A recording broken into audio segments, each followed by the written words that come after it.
buongiorno. Oggi è giovedì 11 giugno. Io mi trovo a Torino, vicino alla piazza Carducci. Oggi voglio farvi vedere un filmato nel quale c'è registrato la pista ciclabile di ghiaia per le bici gravel o mountain bike, su quale potete arrivare da piazza Carducci fino dall'altra parte a Torino, fino a Settimo Torinese.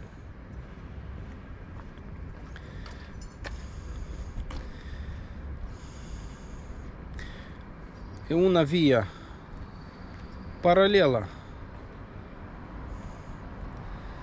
nel Parco Valentino e parallela anche con il fiume Po. Facendo questa via voi evitate di andare nel centro abitato di Torino tra le macchine e diversi veicoli pubblici e mezzi di trasporto. Così sarà per voi più facile ad arrivare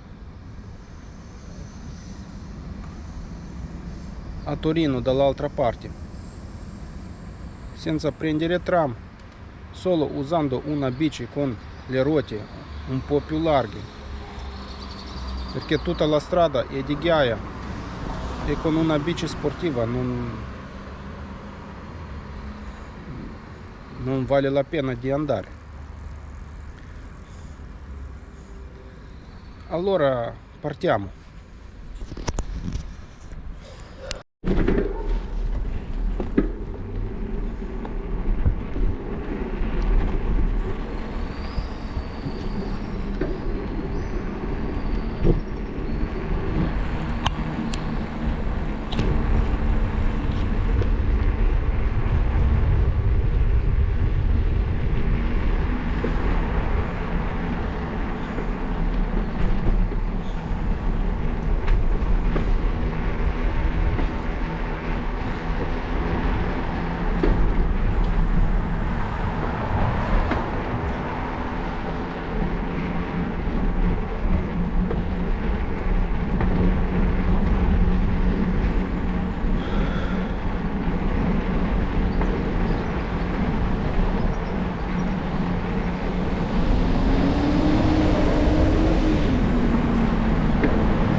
Ecco, sono arrivato al parco.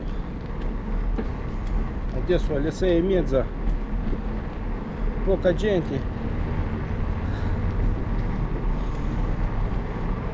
e l'aria molto fresca, sono più o meno 20 gradi.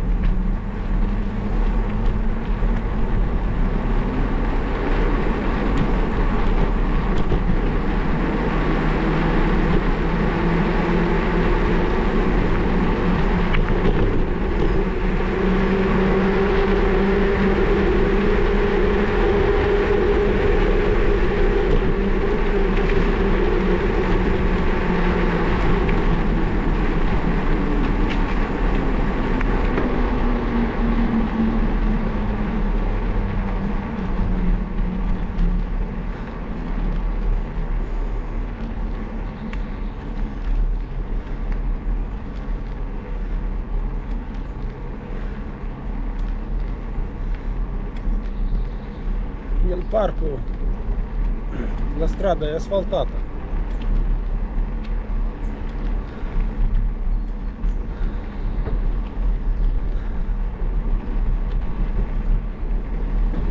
Fino in centro di Torino e poi da lì inizia la strada di Ghiaia.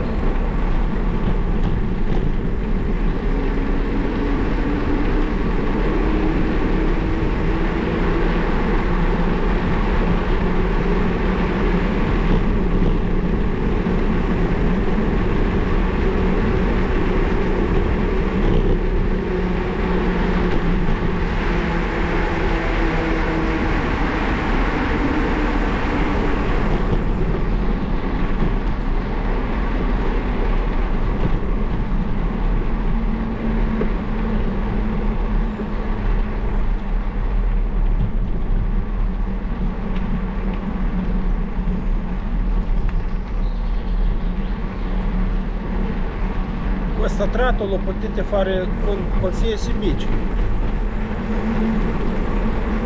andando piano perché qui la strada è molto difettosa.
strada è parallela al fiume Po. Tra di loro c'è solo un 30 metri di alberi e anche ristoranti.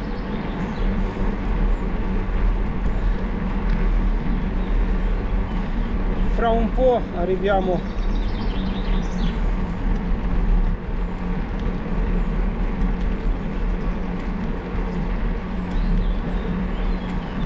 poi più vicino al Po.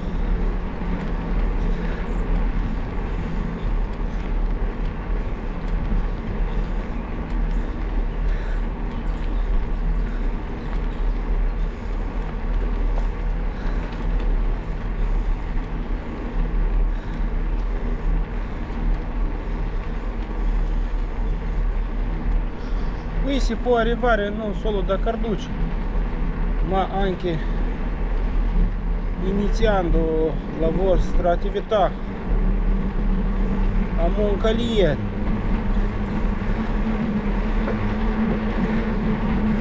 E da Moncalieri si fa tutto il parco.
Faccio la strada che è più vicino al Po.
La strada ha un paio di discese e un paio di salite. Da Carducci ho contato che questa è la terza.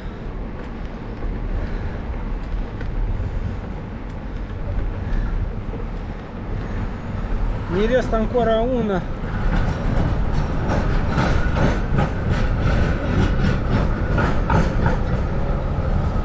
discesa discesa e poi una piccola salita.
Però adesso devo tornare alla salita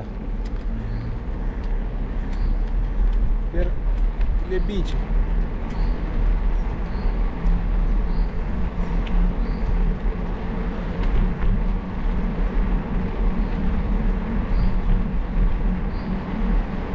Perché al ponte la strada finisce e dobbiamo per forza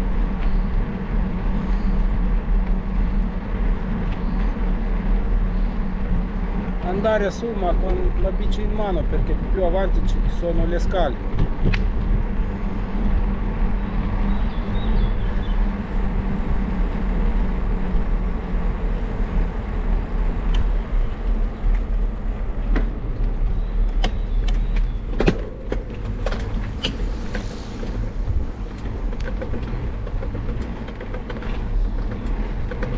La via è stretta, però avete visto che un ciclista è riuscito a passare.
Siamo già su Corso Tortona.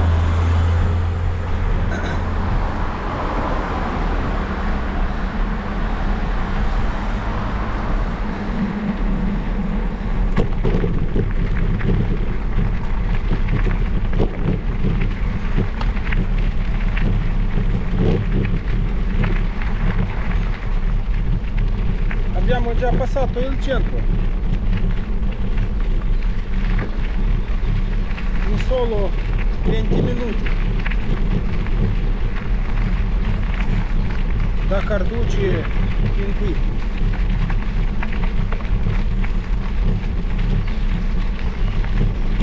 In un tempo normale.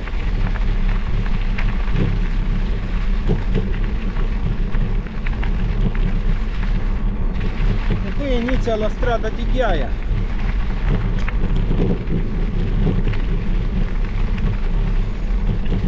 Se avete una bici da corsa potete fare la strada parallela che è alla vostra sinistra.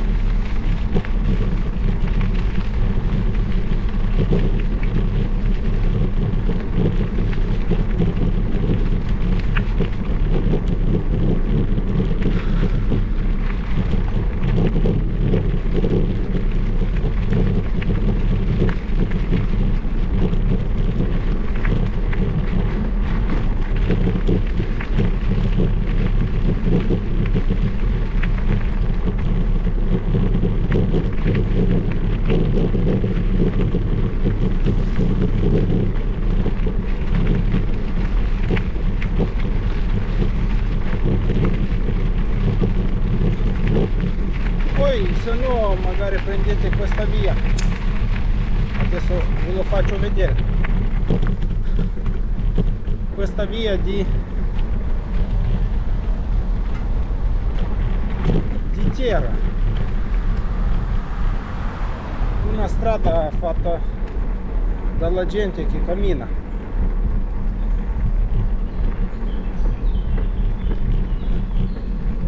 Però questa via è più per chi cammina e non per le bici. Per le bici dovete andare o su strada o su ghiaia. Poi se no, quando non c'è nessuno potete prendere anche quella di Perici.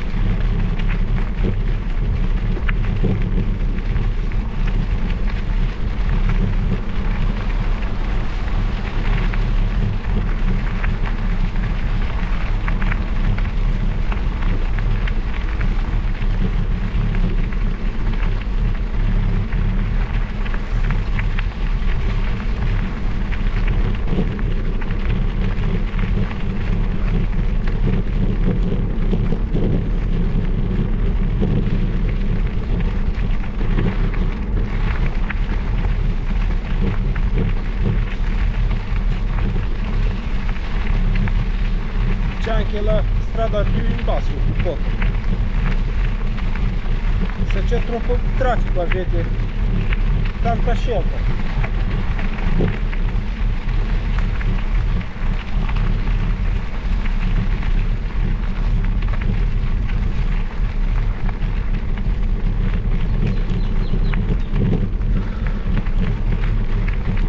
Come segnaletica il segno di pista ciclabile è messo su questa via che vado io adesso.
quando c'è troppo traffico meglio che aspettiamo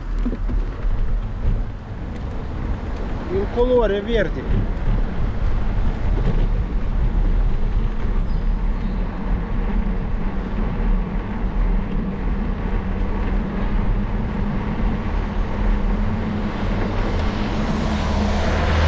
Per passare.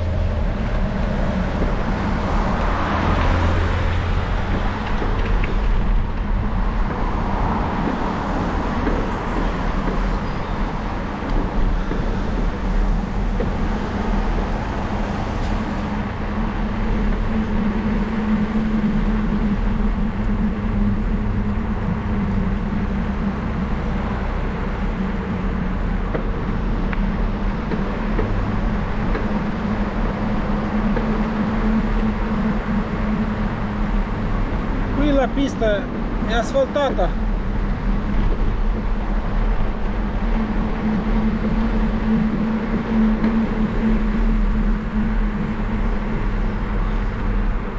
ma fra un po' di nuovo è di ghiaia.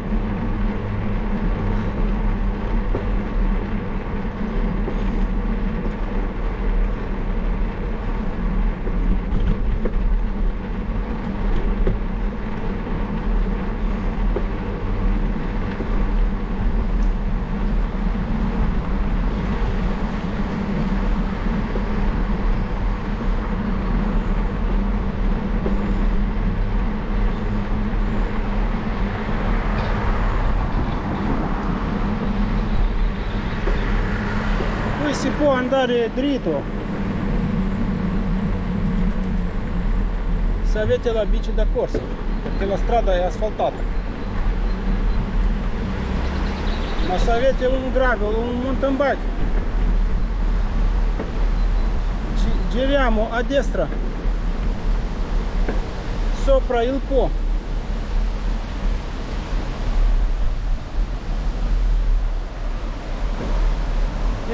E si entra nel parco Coletta.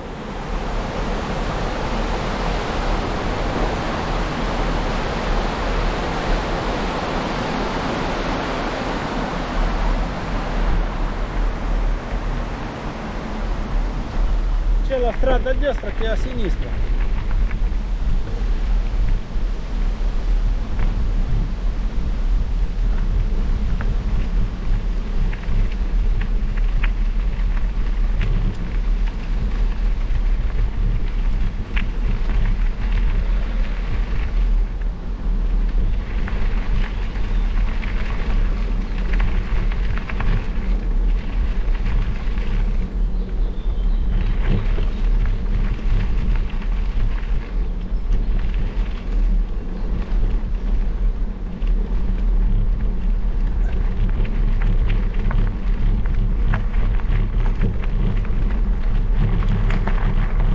Qui è una ghiaia mischiata con terreno, tanta foglia, e la strada è molto larga.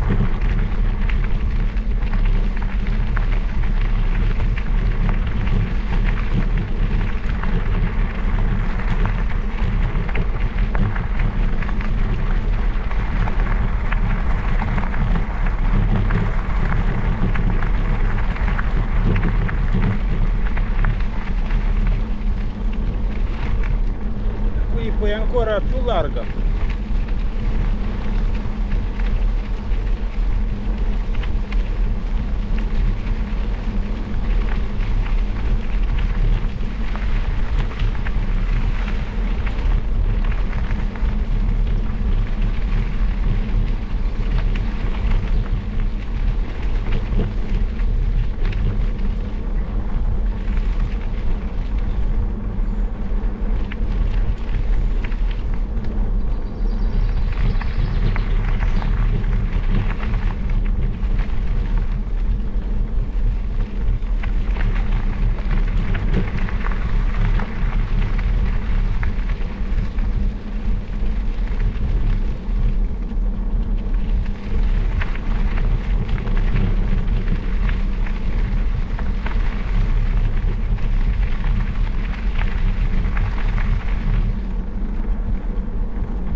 che distanza è molto lunga.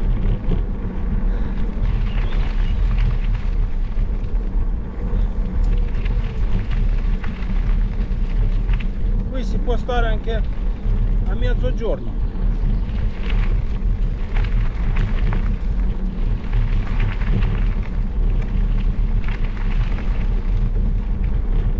Perché sotto il sole non passa tra questi alberi messi da una parte e dall'altra.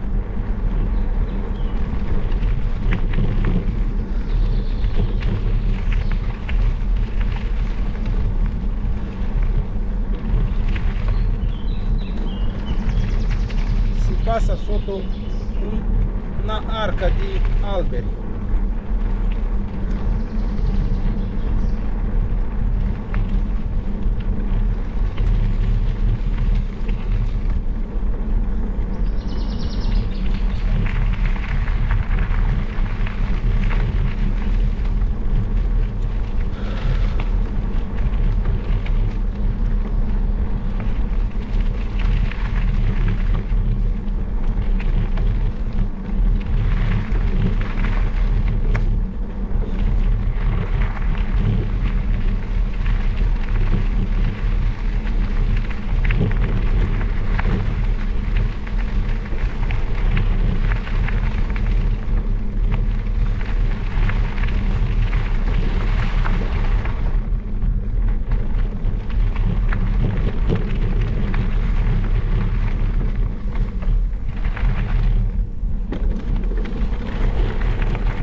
Di questa strada avete già visto nel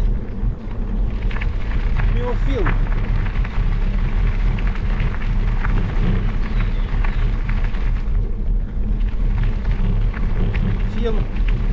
Mountain Bike Superga.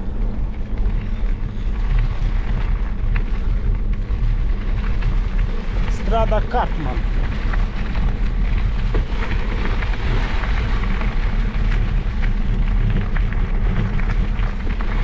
Là ho girato sul ponte, sul po', verso destra, verso Superga.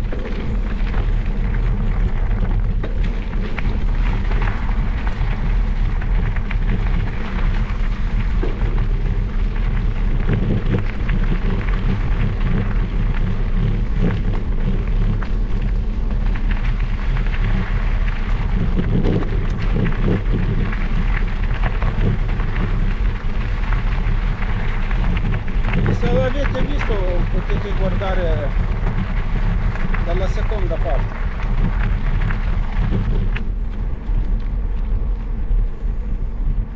Nel parco sono un paio di scelte di strade su quale si può andare.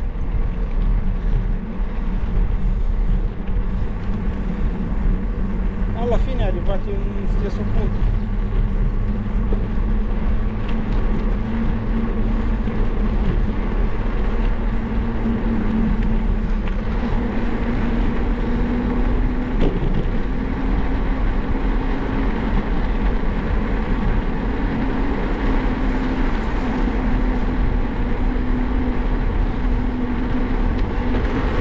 Io preferisco questa perché questa è più vicina al Po.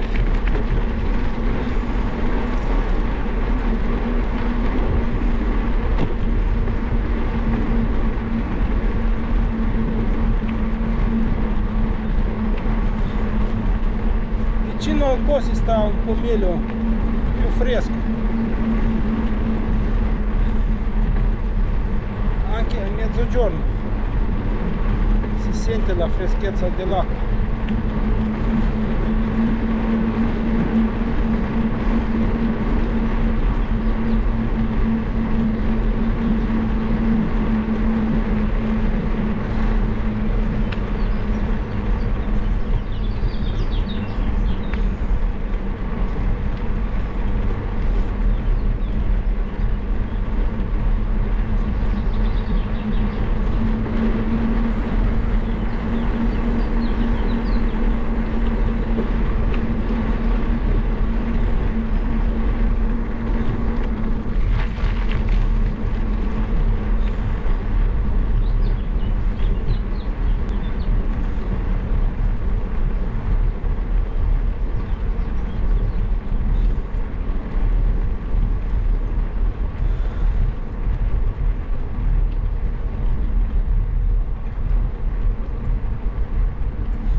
avanti devo andare sulla strada.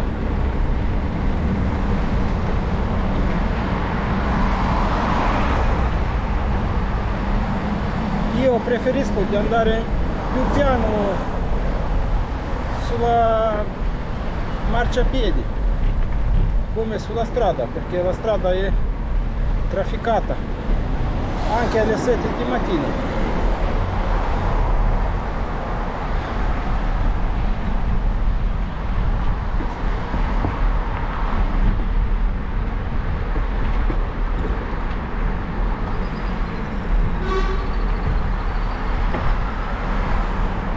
Solo quando c'è meno traffico si può andare sulla strada.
Ecco, sono arrivato già a Settimo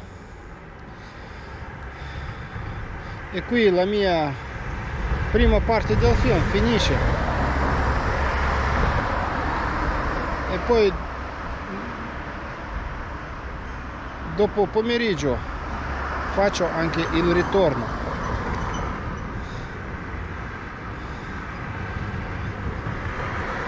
Al ritorno rifacciamo la via nel parco Coletta e poi Valentino.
Sono già mezzogiorno,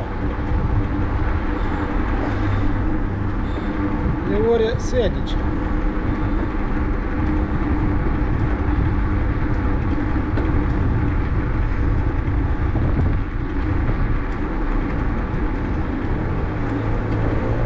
E io ho girato la bici per tornare a casa e tornare sulla stessa via che abbiamo fatto in andata.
tornare sono più vie come inondata.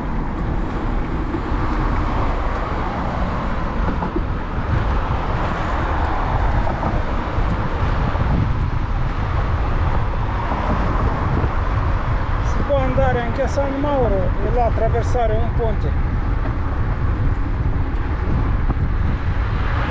e tornare a Torino dall'altra parte del Po.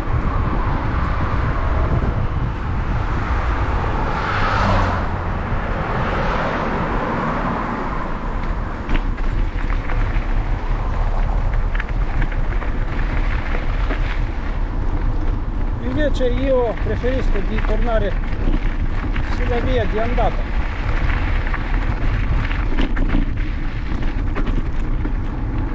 E magari poi nelle prossime volte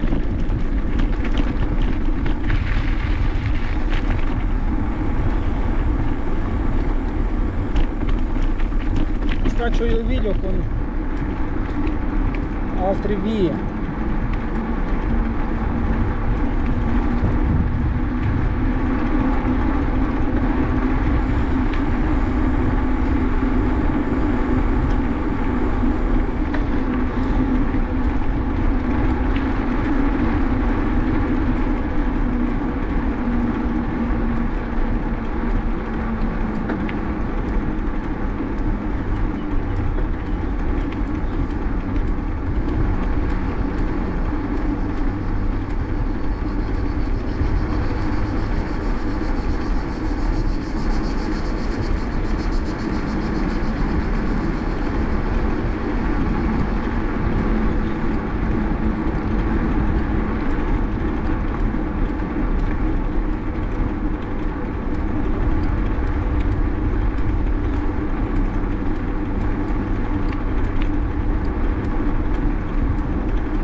Al parco c'è anche uno stadio di calcio e una palestra all'aperto.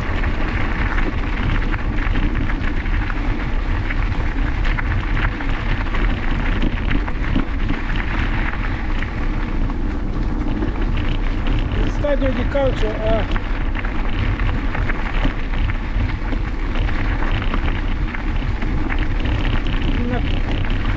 un pavimento da Coppa del Mondo.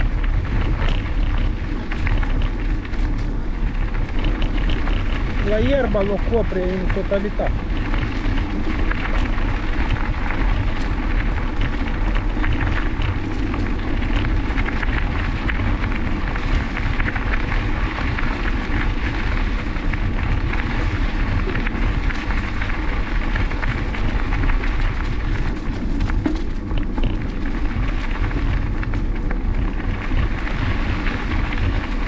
Trova un po' troppo lontano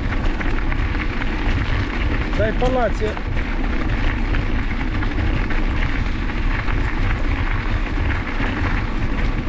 e i giovani non vengono qui a giocare, allora il stadio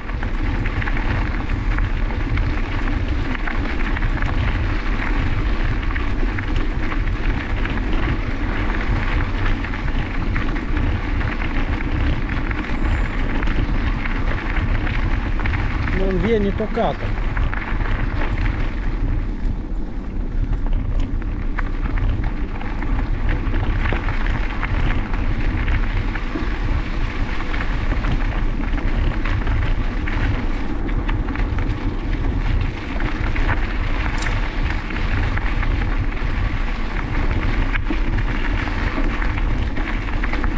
Poi adesso a luglio i giovani con le loro famiglie sono andati al mare.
Strada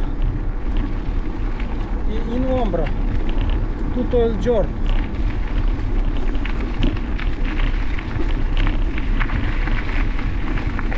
Si è piovuto una settimana fa, resta sempre umida.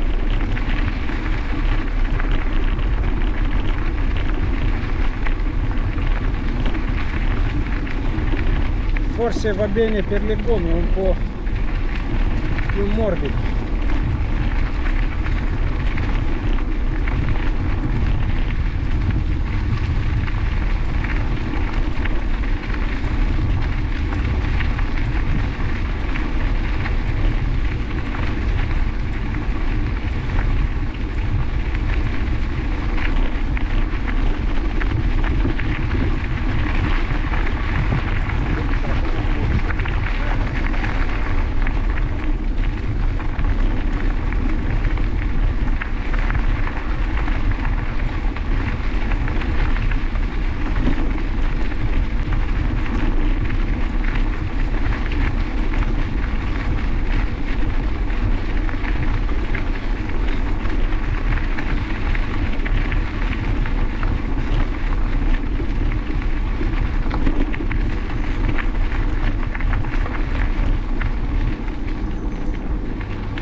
parco è finito e andiamo verso l'altro parco, Valentino.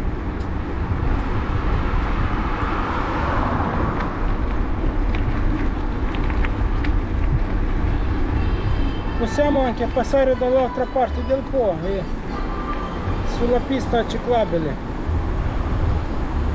parallelo al fiume si può anche tornare.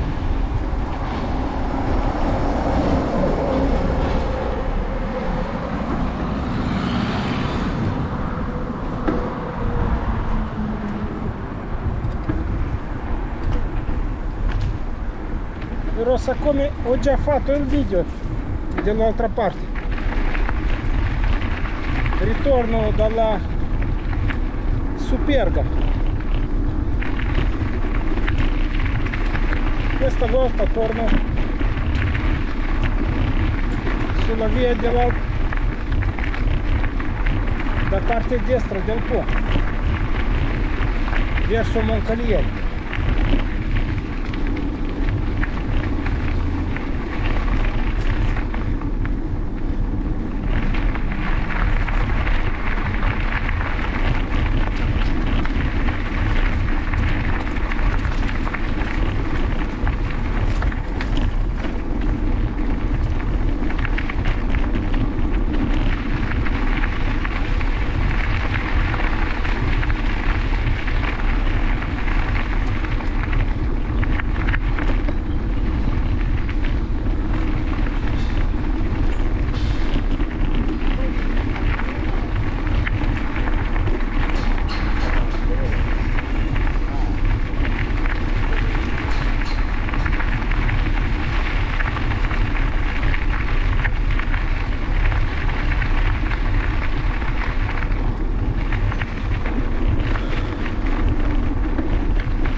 le terrasse sono aperte e piene di gente.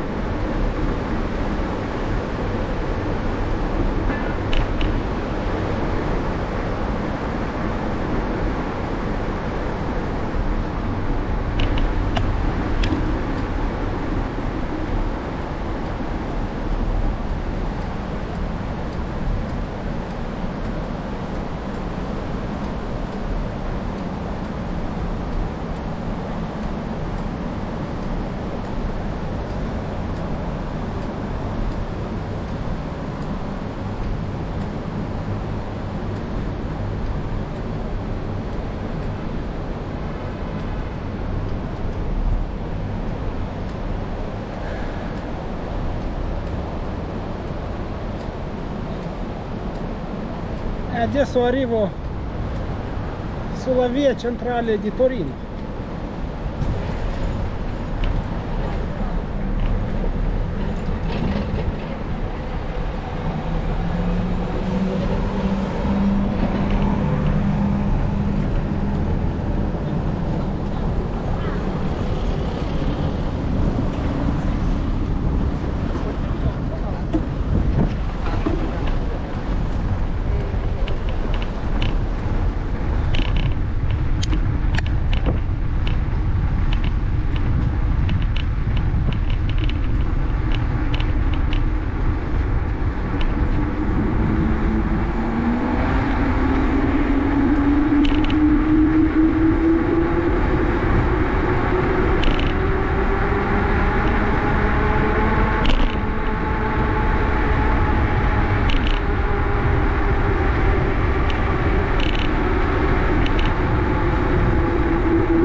Dopo questa salita si arriva nel Valentino.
sta a Torino d'estate, viene qui a fare la spiaggia sulla erba.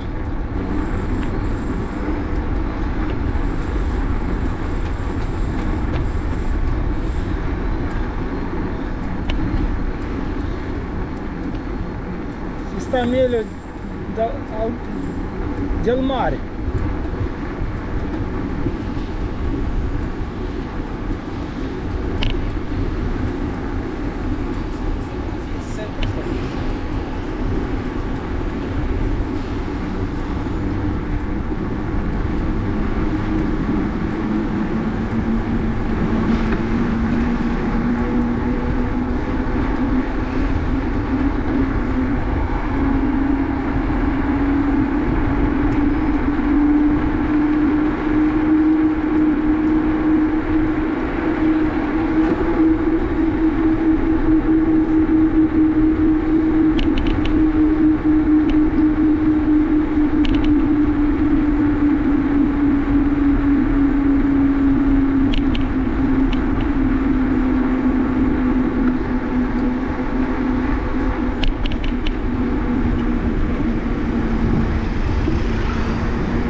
Seguendo i cartelli della pista ciclabile si può arrivare fino a Stupinigi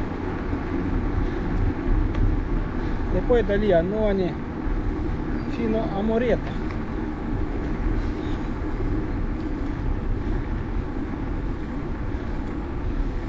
Da qui fino a Stupinigi sono 11 km.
adesso esco dal parco, però il parco Valentino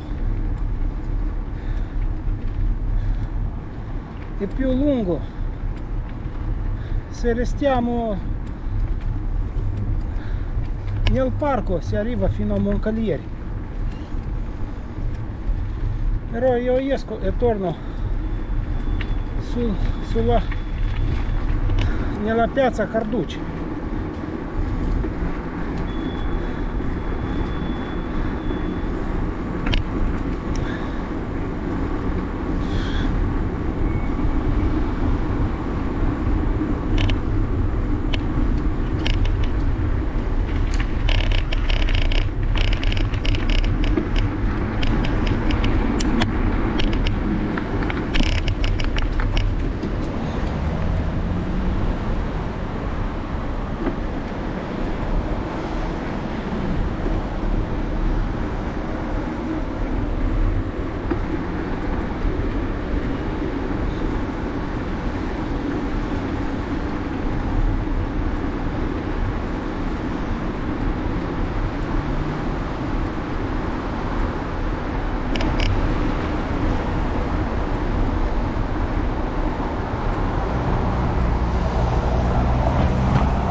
Dalla Carducci un altro pezzo di pista ciclabile,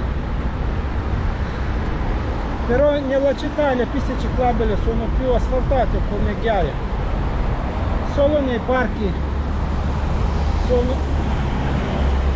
hanno le strade sterrate.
video di oggi finisce qui.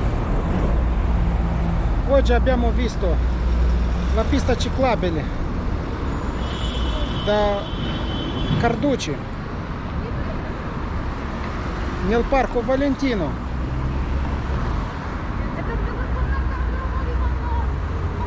fino a Settimo Torinese.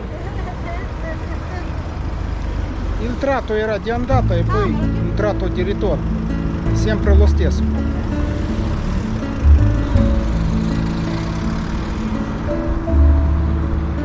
Se avete visto questo video, allora guardate anche altri film, iscrivetevi al mio canale. Una buona giornata e arrivederci.